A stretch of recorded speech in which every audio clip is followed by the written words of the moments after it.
Es la entrevista en Sonar Informativo. 7 de la mañana y 33 minutos. Hace poquito nomás, algunos minutos atrás, escuchábamos a Franco Parisi en sus declaraciones de anoche, que yo decía, dijo hartas cosas, no solo lo que vimos que tenía que ver con lo que él piensa o cómo enfoca, debieran buscar esos votos que obtuvo el Partido de la Gente de los candidatos que pasan a segunda vuelta.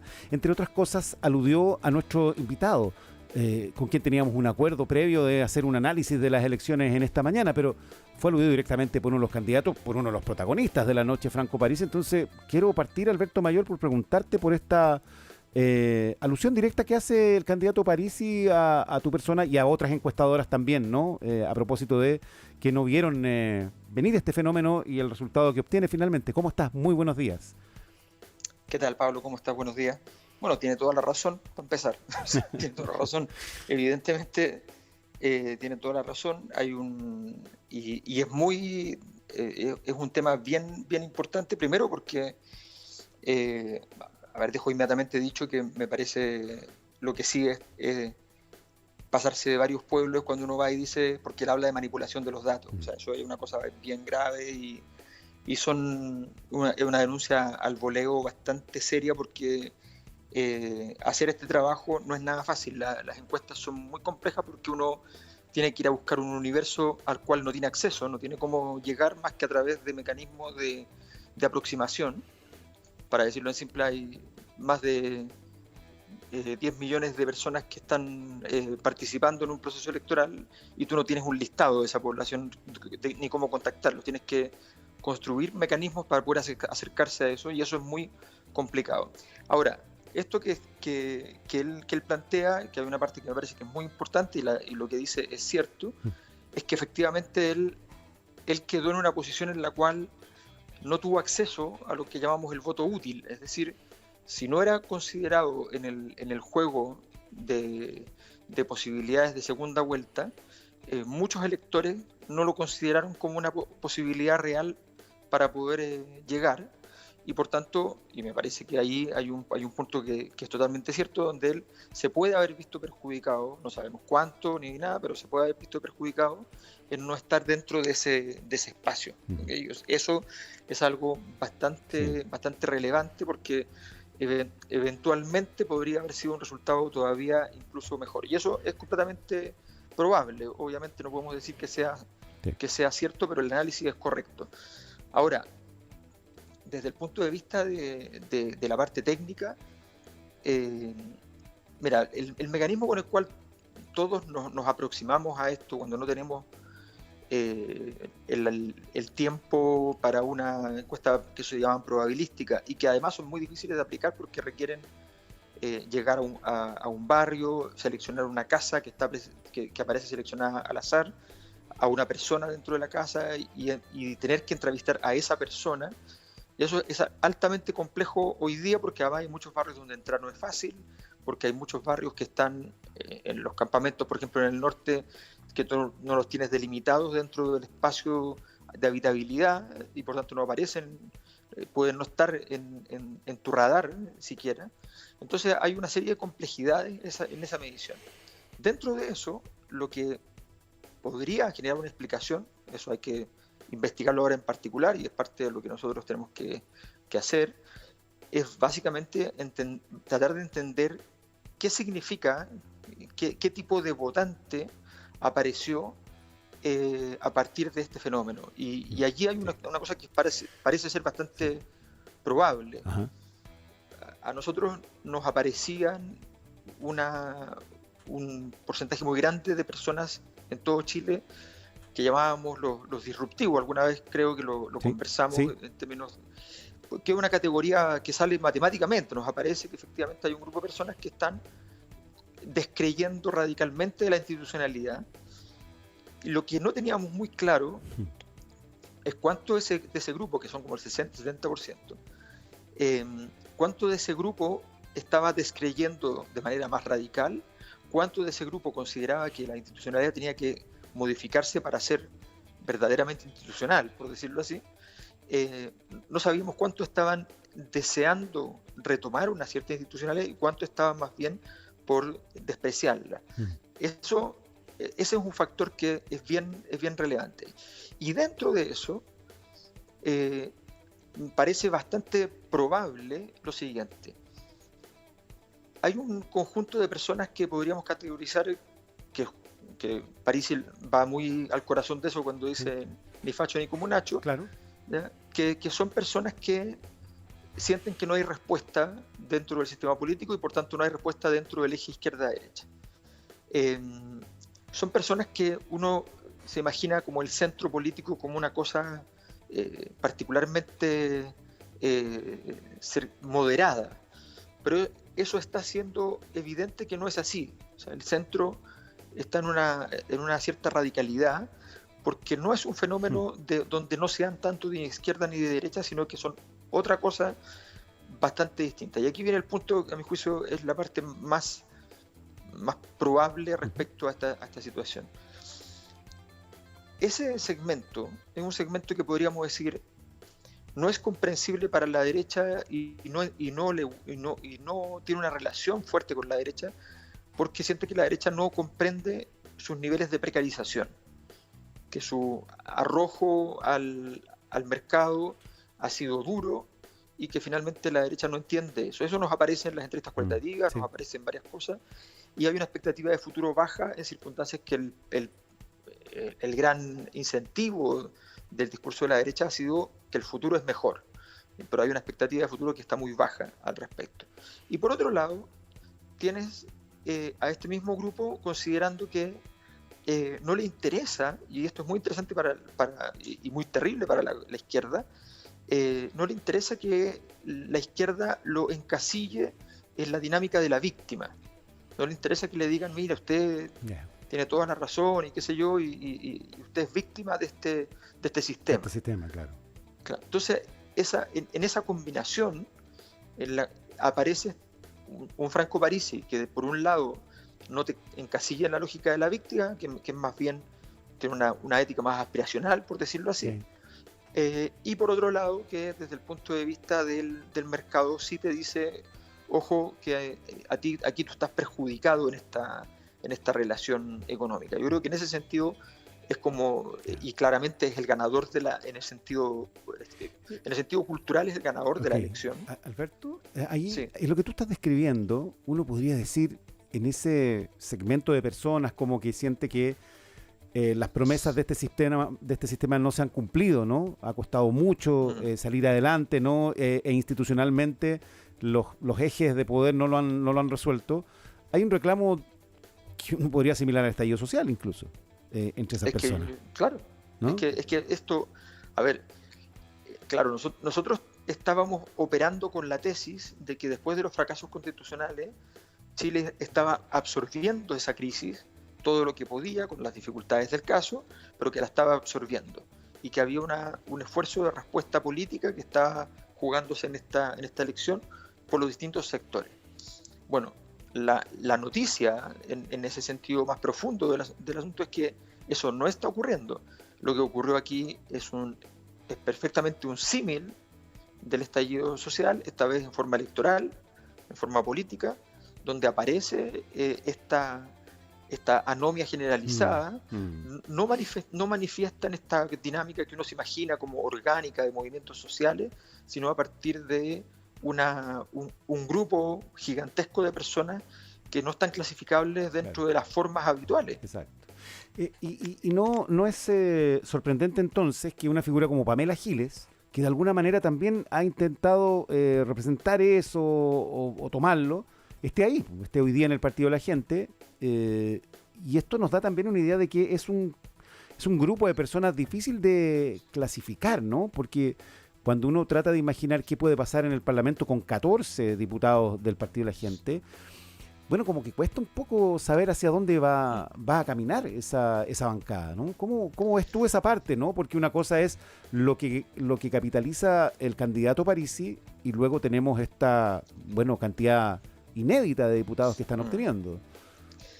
Fíjate que yo creo que es interesante porque en este caso mi impresión es que el Partido de la Gente tiene una estructura de incentivos en las cuales les va a convenir comportarse más bien como fuerza política. Claro. No como grupos separados, Ajá. personas, candidatos que buscan su destino porque ¿Ya? finalmente el líder no estaba en Chile, porque había una inquietud respecto a si esto había sido una cosa esporádica, un momento dentro de la historia y nada más que eso, una candidatura exitosa por capacidades personales, en fin, toda esa hipótesis seguro que estuvo de por medio en la gente que estaba en el partido, la gente que se fue a otros partidos en general. O que se mantuvo en una posición bastante intersticial y fuera del sistema dentro del Congreso. Yo creo que ahora tienen los incentivos para que efectivamente esto se configure como una estructura y lo más probable es que sí tengamos un esfuerzo de orgánica que, bueno, que tendrá las dificultades del caso, pero me parece que no es tan probable que ocurra lo mismo que pasó antes. Sí. Alberto Mayol, ¿cómo ves lo que ha pasado a la izquierda? Una derrota, sin duda, y con Jara particularmente, que obtiene menos de lo que necesita, ¿no? Y menos de lo que ellos mismos esperaban, ¿no? Entonces, ¿cómo se interpreta esto y cómo ves las necesidades de la candidata para un trabajo de segunda vuelta que se pone muy cuesta arriba? Tú nos dijiste la última vez que se veía difícil desde siempre, ¿no? Que era muy difícil la tarea, pero con este 26% uno dice, bueno, es más difícil todavía. A ver, estamos hablando de que la izquierda, o sea, indudablemente quienes estamos hoy día, que venimos de una generación alrededor, un poco por debajo, un poco por después de los 50 años, no hemos visto nunca a la izquierda con estos puntajes, nunca. Una primera vuelta donde la suma de los candidatos de izquierda es, qué sé yo, 28 y algo. Estamos hablando de una situación muy inédita, porque estamos hablando no solamente de la izquierda, aquí no nos olvidemos que esta coalición llega hasta la democracia cristiana. Técnicamente es una coalición que estaría representando al histórico 2/3 del sistema político. Es cierto que era de cierta partida, que se fueron otros partidos, ok, pero digamos que sumando y restando por lo menos tener al menos 3/5 ¿ya? Era algo normal, completamente normal. El gobierno sufre un gran traspié, porque aquí estamos hablando de que, por eso es la lectura que hace Kast, que es una lectura correcta, que es decir, mira, vamos a hacer un plebiscito ahora sobre el gobierno. O sea, yo no vengo a ganar yo, no me miren a mí, sino que digámosle al gobierno qué es lo que pensamos de él. Y se la juega entonces en una dinámica en la cual dice, mira, este grupo tiene un techo muy bajito, y por tanto, efectivamente, Janet Jara tiene una dificultad extraordinaria porque tiene que llegar a un puntaje que, o sea, descartemos la posibilidad de un triunfo, esa es la verdad, no hay espacio, por supuesto siempre puede pasar una cosa increíble, pero así en esta estructura no hay ninguna posibilidad. Lo único que tiene que luchar es ver cómo va consiguiendo esos 3-5 puntos que tiene Matei en un voto un poco más a la izquierda, esos pocos puntos que le aportan Marco Enrique Dominami, Artés y eventualmente Mike Nichols, y un porcentaje que no creo que sea demasiado bajo, pero indudablemente no va a ser muy alto, de Parisi. Si tú sumas todo eso, recién estás jugando al 40%, entonces realmente es una situación bastante dramática para la segunda vuelta y un desafío político, discursivo, y además o sea, había todo un rumor de que iban a haber cambios en el comando, que llegaba no sé quién. Yo no sé cuánta gente va a querer llegar en este caso. Sí, porque es una tarea compleja. Oye, Alberto, a ver, y en cuanto a cómo se van configurando las fuerzas políticas dentro de ese mundo, de izquierda o centro-izquierda, ¿no? Porque claro, el partido del presidente de la República, el Frente Amplio, dentro de una derrota, queda no tan mal posicionado, ¿no? Por lo menos el que tiene más diputados. Y aquí los partidos que de alguna manera han sostenido al gobierno, que es los del socialismo democrático, particularmente el Partido Socialista, retroceden. Entonces, ¿cómo se entiende eso y cómo ves tú esa configuración en la izquierda? ¿Ese reemplazo se produce ya de manera más o se consolida? ¿Cómo lo ves? Sí. A ver, es más o menos claro hace un rato ya que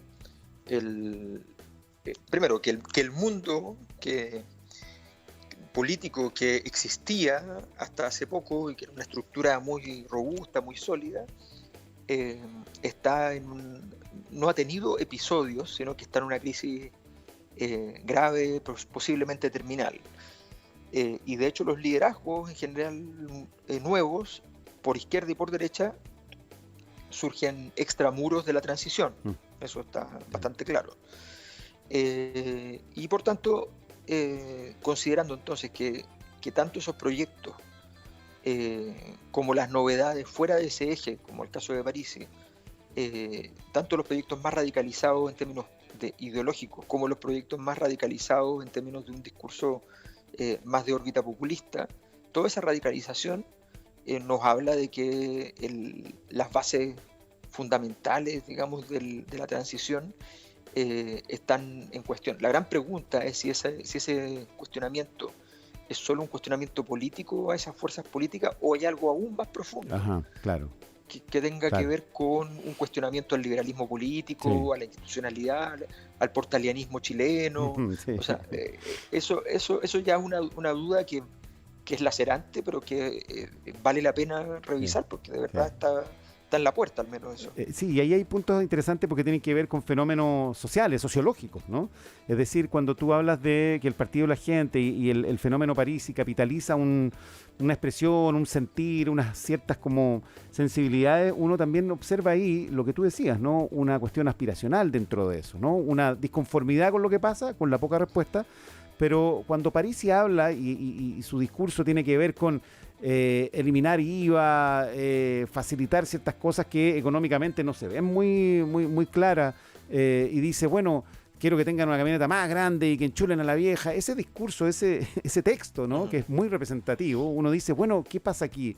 Hay un votante chileno que está cambiando, que tiene ya una estructura completamente neoliberal y lo que le importa es que si logramos una buena camioneta en la época de la transición, la que queremos ahora es más grande, más enchulada. A ver, sí, hay un fenómeno que tiene que ver con la importancia que tiene, y esa importancia no es solamente simbólica, en la práctica es real, digamos, la importancia del dinero en el proceso de integración social. O sea, es una sociedad donde integrarse supone tener dinero.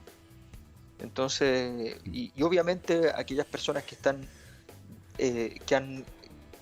desplazadas de eso, de esa posibilidad, o que estando dentro de la posibilidad de obtener ganancias, no caben dentro de las estructuras de integración, porque hay otros factores que también producen el enclasamiento. Bueno, se produce entonces esta situación bastante de novela de ciencia ficción, digamos, donde hay dos grandes mundos completamente distintos, un mundo moderno, civilizado, completamente normativo, y un mundo que está extramuros, que más bien vive en un mundo sin reglas. Ese fenómeno, esa complejidad, esa profundidad de la crisis, a ver, nosotros, esto de verificar estos niveles de anomia, nosotros nos apareció en el año 2009, empezamos a verlo, 2010 ya lo teníamos más o menos revisado en un proyecto Milenio que hicimos en la Universidad de Chile. Y en ese proyecto nos dábamos cuenta que la velocidad de esto era muy grande, que la presencia en distintos sectores era muy grande y que seguía creciendo en tamaño. Y lo que estamos viendo hoy día, y eso hasta el estallido social, dijimos, bueno, aquí es evidente que esto siguió creciendo.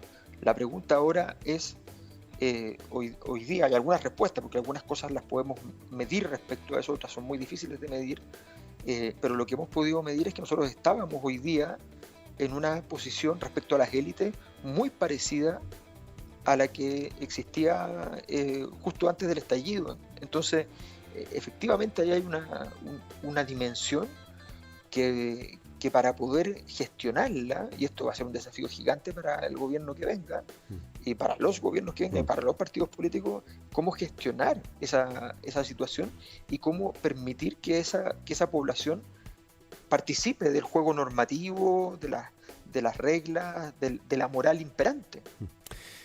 Alberto Mayol, analizando lo que ha ocurrido, respondiendo también a Parisi, que lo aludió ayer en su discurso en la noche. Muchísimas gracias por conversar con nosotros esta mañana. No, gracias a ti, Pablo. Solamente un recadito así para Franco Parisi. Sí, sí. Porque las veces que me encuentro con él Sí. en privado, cuando ¿Ya? uno llega a los hoteles, los ¿Ah? eventos, es muy amable, siempre dice, oye, Sí. disculpa por lo que dije la otra vez, qué sé yo. entonces ahora sale con el desplante por la tele, cadena nacional prácticamente. Bueno, ¿ya? con el resultado Entonces, favorable. supongo que la vez siguiente Sí. me va a pedir disculpas de nuevo, no sé. Bueno, Entonces, si hay mejor onda en la personal, está bien, pues está bueno eso, ¿no? Está bueno. sí, Ya. pero tengamos el mismo discurso. Bueno, ¿sí? sí, está es tan bien. difícil. Alberto, gracias por conversar Ya, con nosotros. chao, Que estés chao. muy bien. Nos encontramos. 7:53.